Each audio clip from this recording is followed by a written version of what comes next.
Bonsoir, vous êtes sur RFI Roumanie et vous écoutez l'émission Le Micro du Soir. Aujourd'hui, nous recevons Frédéric Vallier, délégué général de l'AIMF, l'Association internationale des maires francophones, qui était en visite à Bucarest fin avril. C'est Anna Maria Bogean, conseillère générale à la municipalité de Bucarest, qui m'a mis en contact avec Frédéric Vallier et son équipe. Je l'en remercie.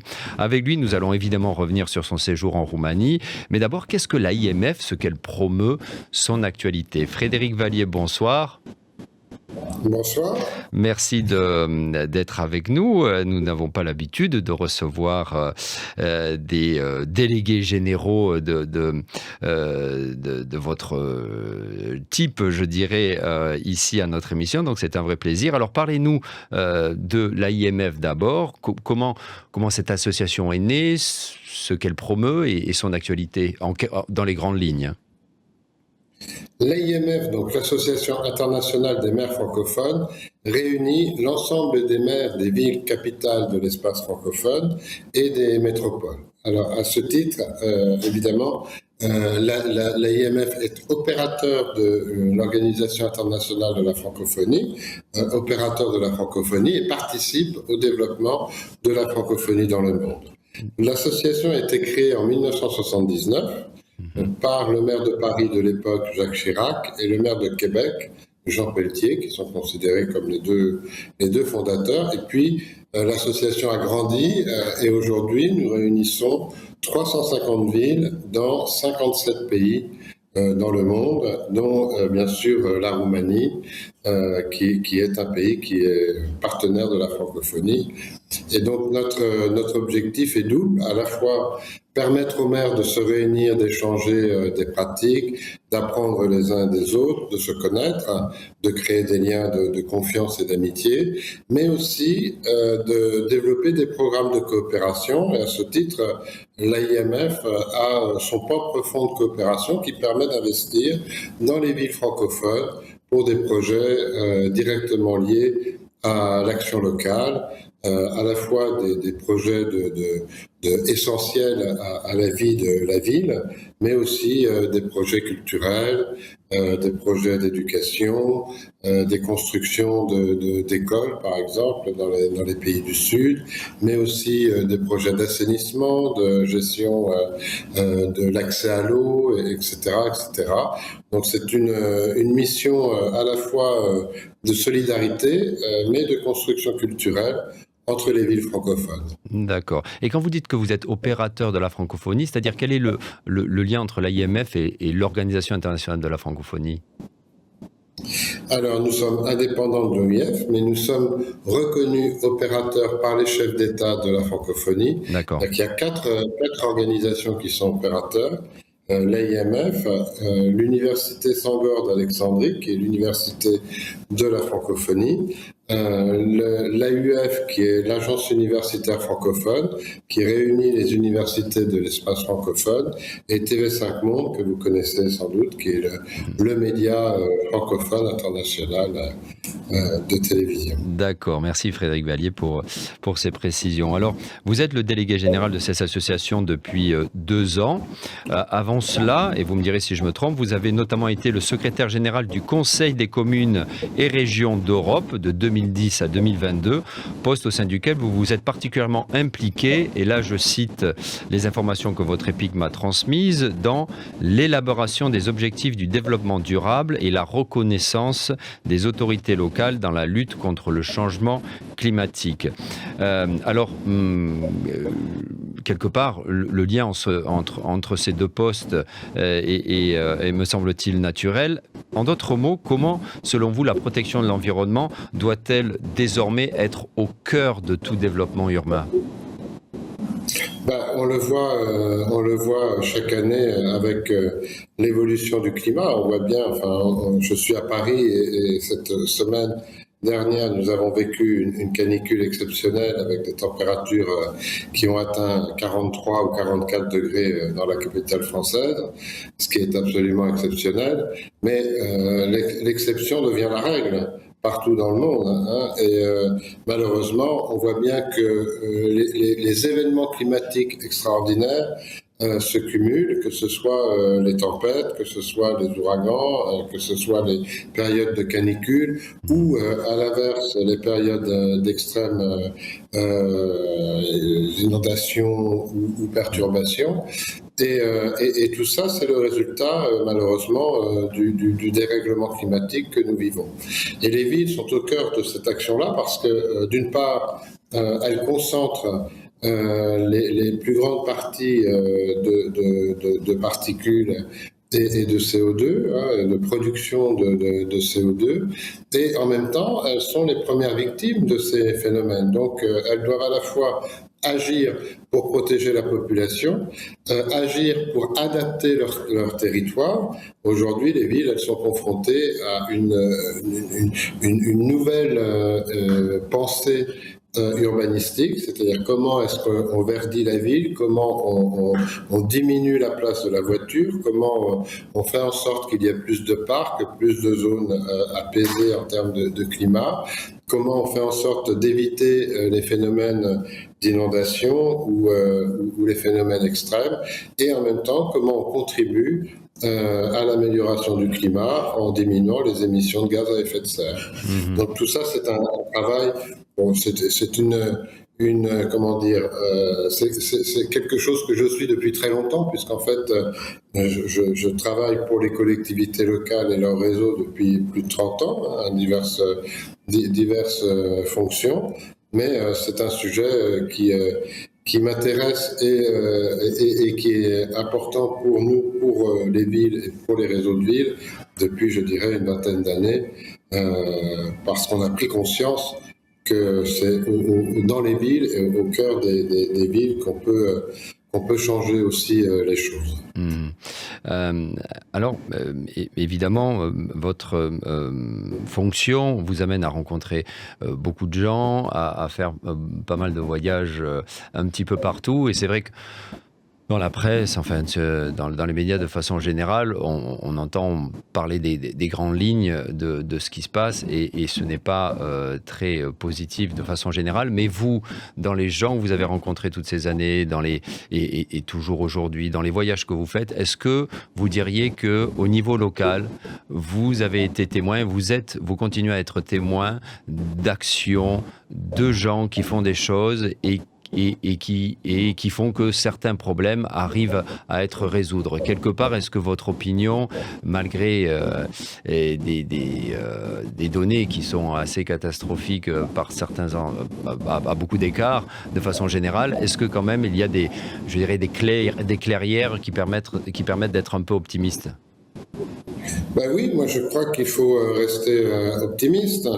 Donc, et je suis convaincu que ce sont les villes qui peuvent justement porter ce changement. Et elles le font. Elles le font parce que je rencontre effectivement beaucoup de responsables locaux, beaucoup de maires qui ont conscience de la nécessité de conduire ce changement.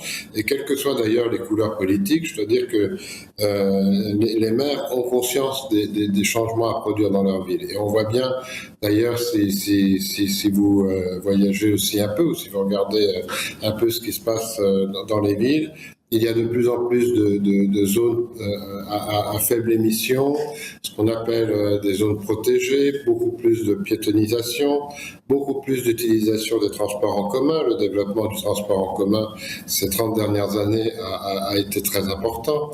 Le verdissement, la nécessité de réduire la place de la voiture. Alors je sais que c'est très compliqué parce que c'est pas toujours très populaire, hein. Les citoyens sont parfois très ambivalents d'une certaine manière. Ils veulent que leur ville soit plus apaisée et moins polluée, et en même temps, ils veulent tous pouvoir continuer à conduire leur voiture et à l'utiliser quotidiennement.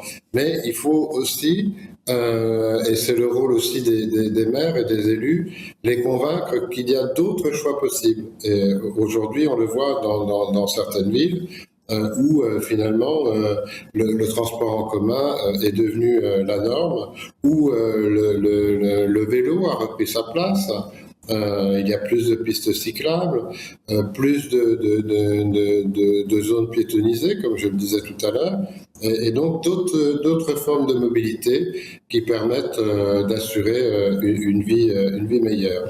Mais ça passe aussi, dans le sud global, ça passe aussi par l'invention d'une autre forme d'urbanisme.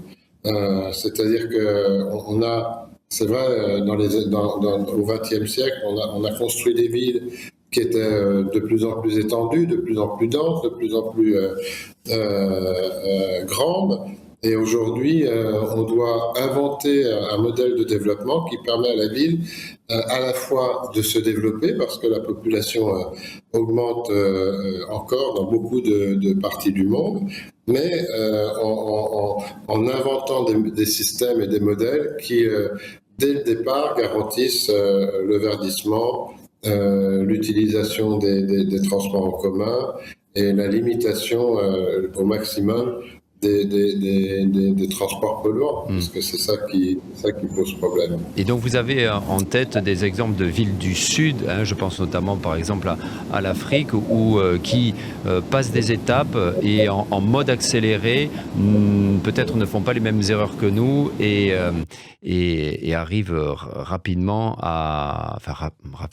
relativement plus vite que par rapport à ce qui s'est passé dans les villes du Nord, à aller de l'avant. Vous avez des exemples de ce type ?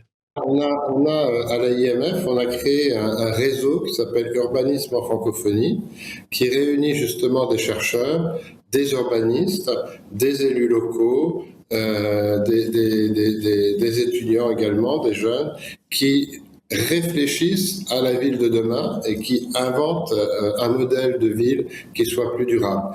Et nous avons des exemples. Alors, moi, je pense aux villes du Maroc, par exemple, qui ont développé des tramways. Aujourd'hui, presque toutes les grandes villes du Maroc ont des tramways. Elles sont beaucoup plus vertes qu'on ne pourrait imaginer pour un pays qui est quand même aussi au sud et où il fait assez chaud.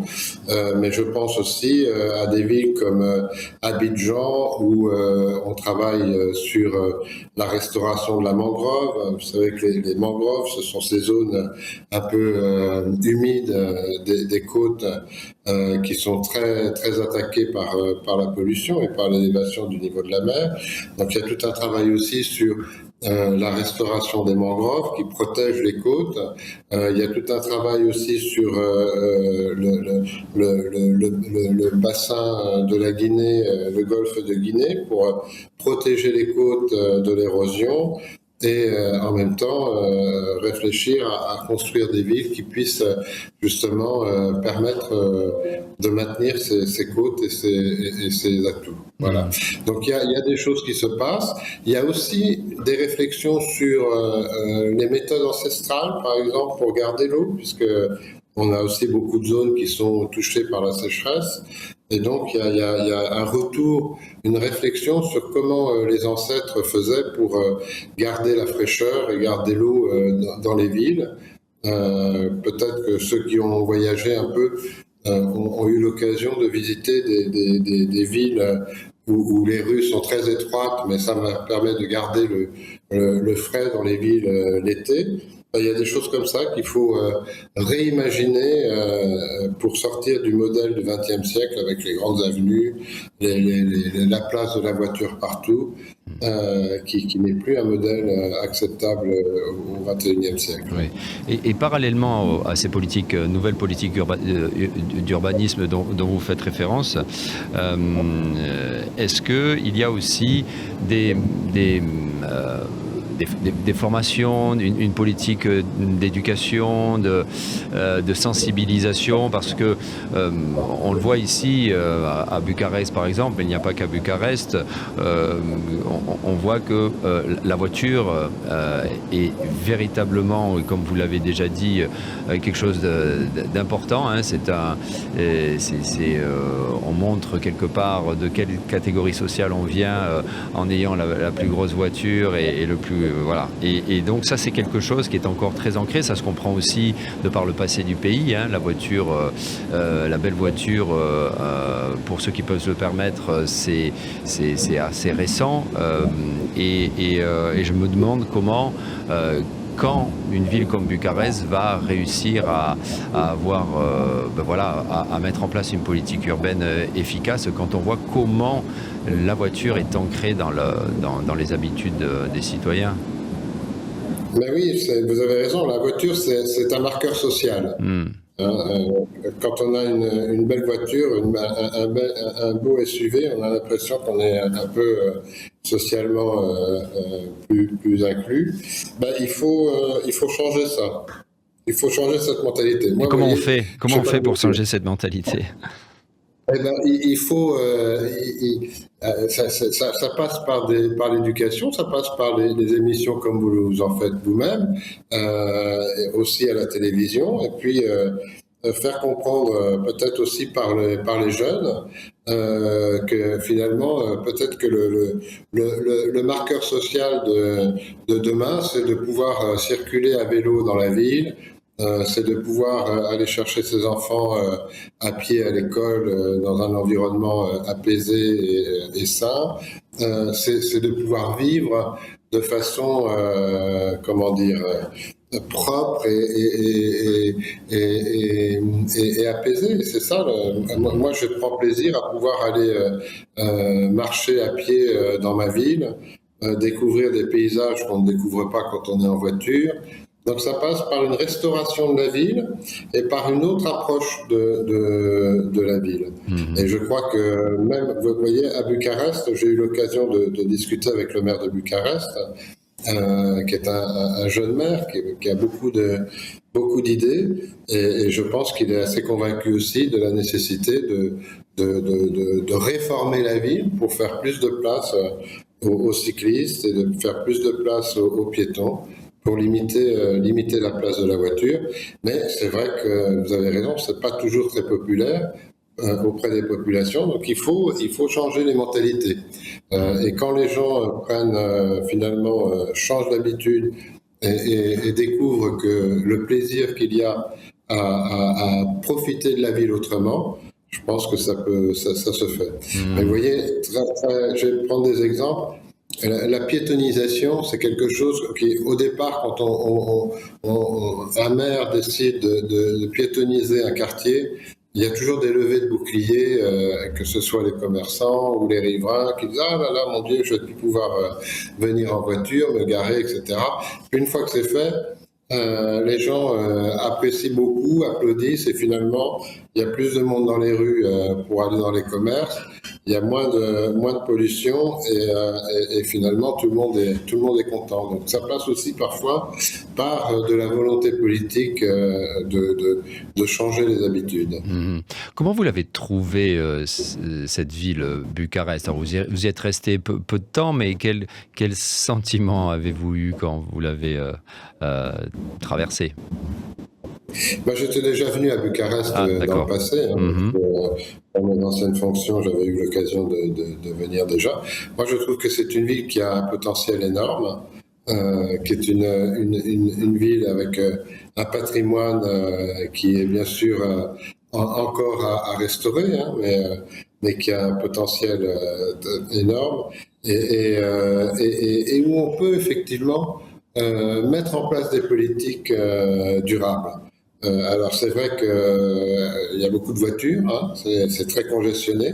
Il y a beaucoup de grosses voitures, comme vous le disiez. Les gens aiment bien avoir leur voiture, mais je pense que ça peut changer. Et franchement, c'est une ville où il y a beaucoup de parcs, où il y a beaucoup d'avenues. Qui peuvent laisser la place justement à une voirie partagée. Donc, il y a de l'espace pour faire des choses, oui.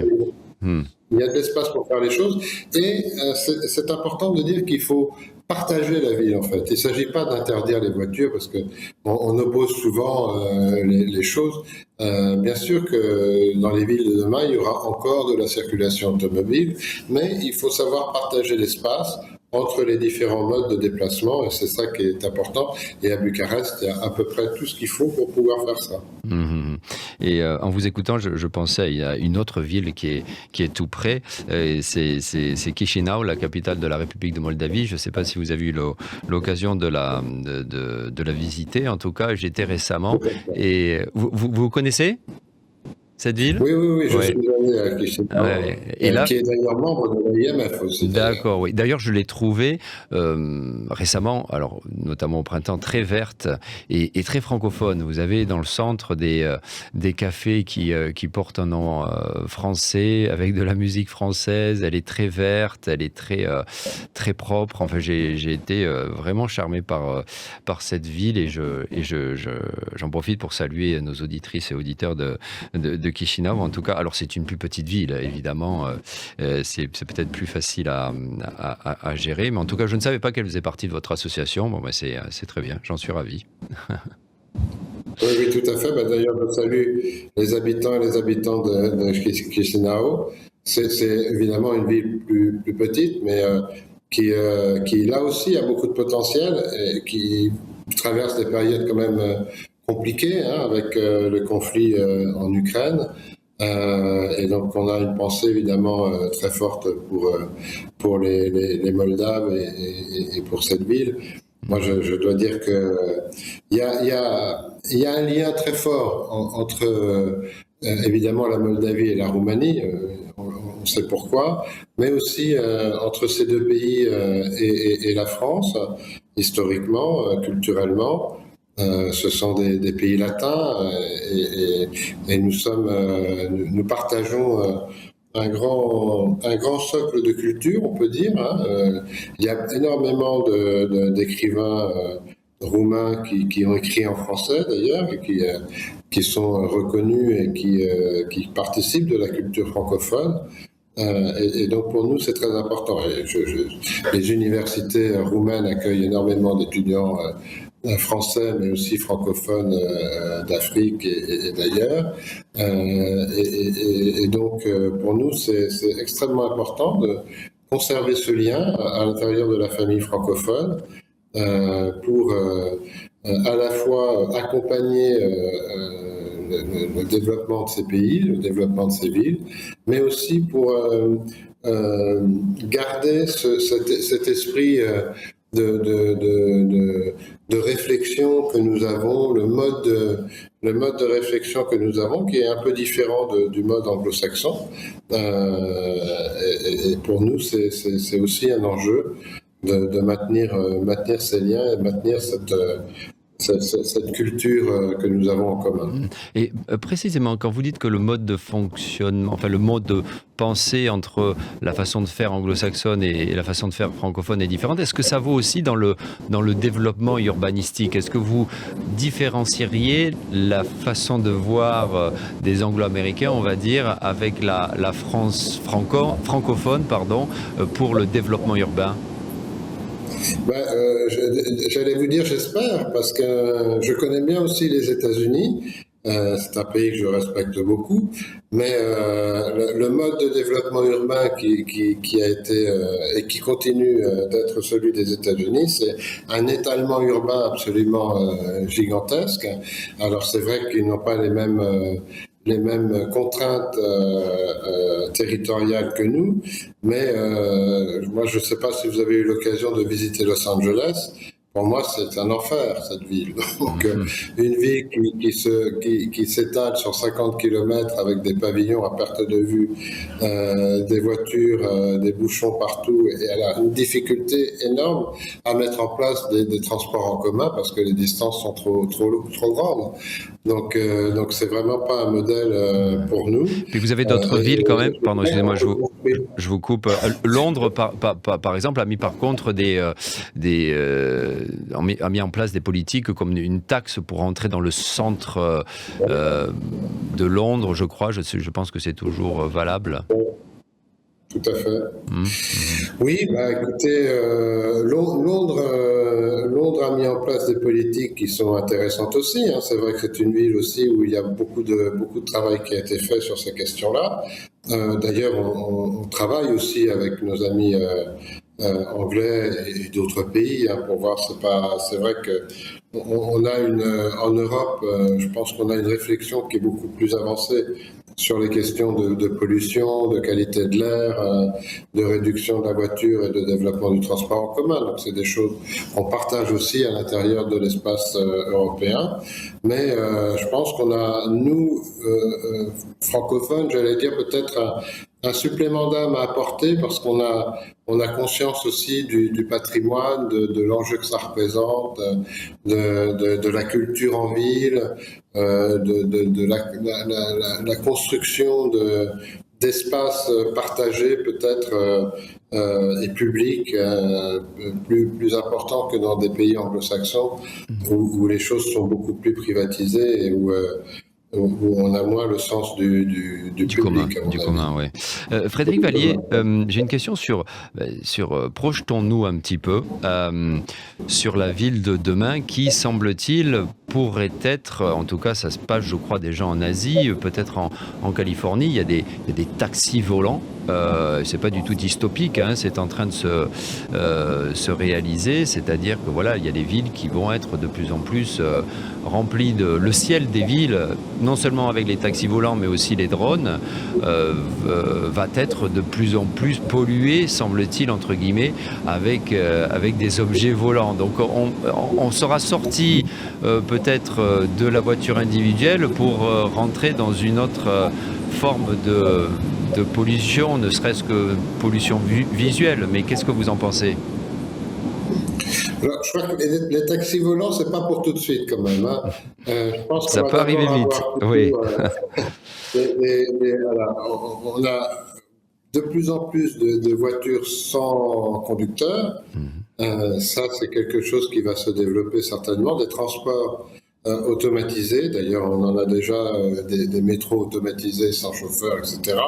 Donc ça, c'est des choses qui vont se développer. Je crois qu'il y a comment dire, il va y avoir des formes de transport qui vont se diversifier, qui se diversifient déjà d'ailleurs, hein, puisqu'on voit bien que maintenant les trottinettes électriques, les scooters électriques sont aussi très à la mode.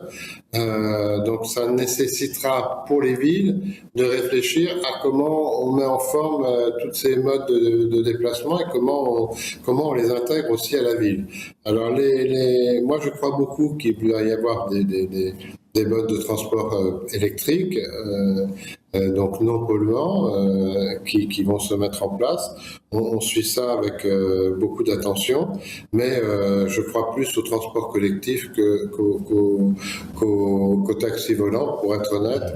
Je crois l'homme a quand même une grande capacité à trouver des moyens de polluer son environnement. On pollue d'ailleurs beaucoup notre espace, hein, puisque maintenant vous avez des Starlink et des satellites en grand nombre autour de la Terre, dont on ne sait pas ce qu'on fera d'ailleurs quand ils ne seront plus efficients. Donc on devrait quand même aussi réfléchir à comment on envisage le futur du 22e ou 23e siècle. C'est peut-être déjà maintenant qu'il faut y penser. Mais Frédéric Vallier, je vous remercie. Ça a été très intéressant pour nous de vous avoir au micro du soir. Bonne continuation et surtout n'hésitez pas à nous dire la prochaine fois que vous venez à Bucarest, parce qu'à ce moment-là, on vous invitera au studio, au très beau studio de RFI Roumanie. D'accord. Avec grand plaisir. Merci pour votre invitation. Merci, Monsieur Vallier. Merci à vous. Chères auditrices, chers auditeurs, c'est tout pour ce soir. J'en profite pour saluer une nouvelle fois les auditrices et auditeurs de Chisinau, et cela faisait longtemps. Petit avis, petite information routière, faites très attention si vous partez en week-end sur les routes. Vous savez que les routes de Roumanie sont particulièrement dangereuses, donc s'il vous plaît, faites très attention. Merci à vous. Week-end Placout. Au revoir.